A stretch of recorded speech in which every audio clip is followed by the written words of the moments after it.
Welcome to YOUCANIC. Today here on YOUCANIC we have a 2015 Mercedes GL350. This has the V6 twin turbo motor in it, and we have a engine code on, and so we're going to read that sensor and see what it is telling us, and telling us what sensor we are looking for.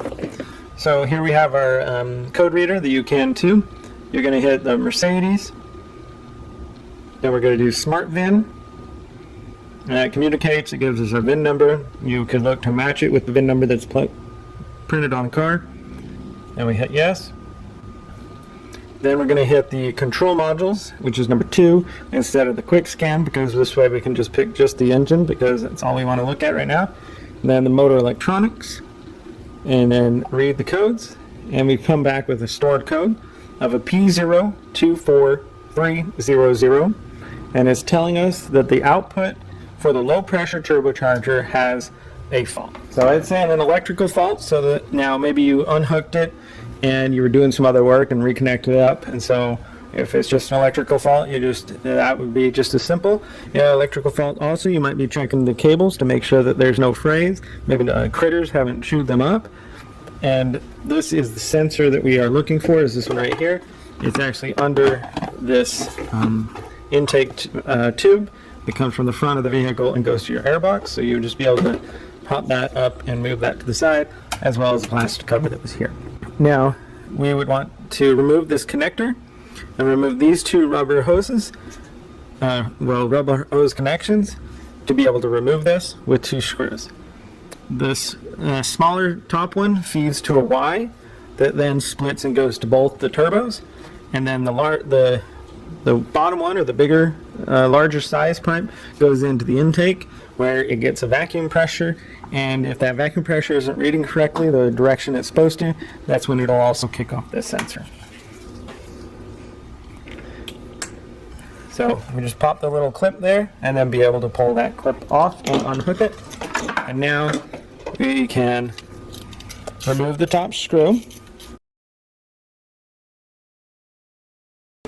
And then straight below it is another screw, and that one we just need to loosen a little bit.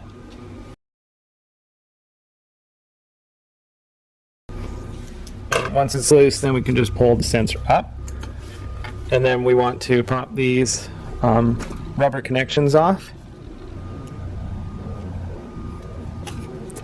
And then we have now removed the said unit to be replaced. And so you would just get a new one and be able to replace it.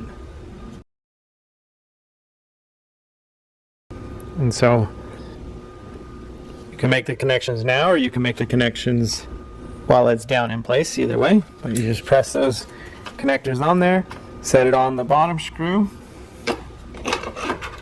We'll tighten start the top one, and these are T25.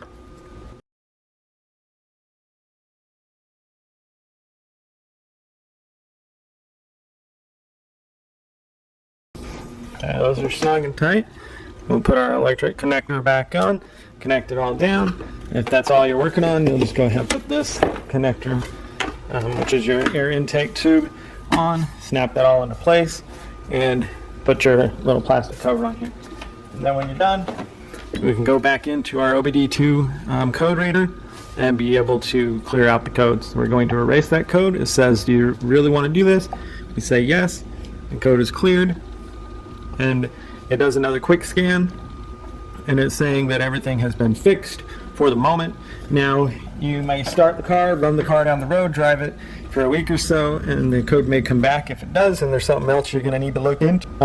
Whether you've got one of these lines is broken or leaking, because if the vacuum pressure isn't going in there the right way, then you're going to get the wrong pressure that it's calling for, and it can be throwing everything off in your motor.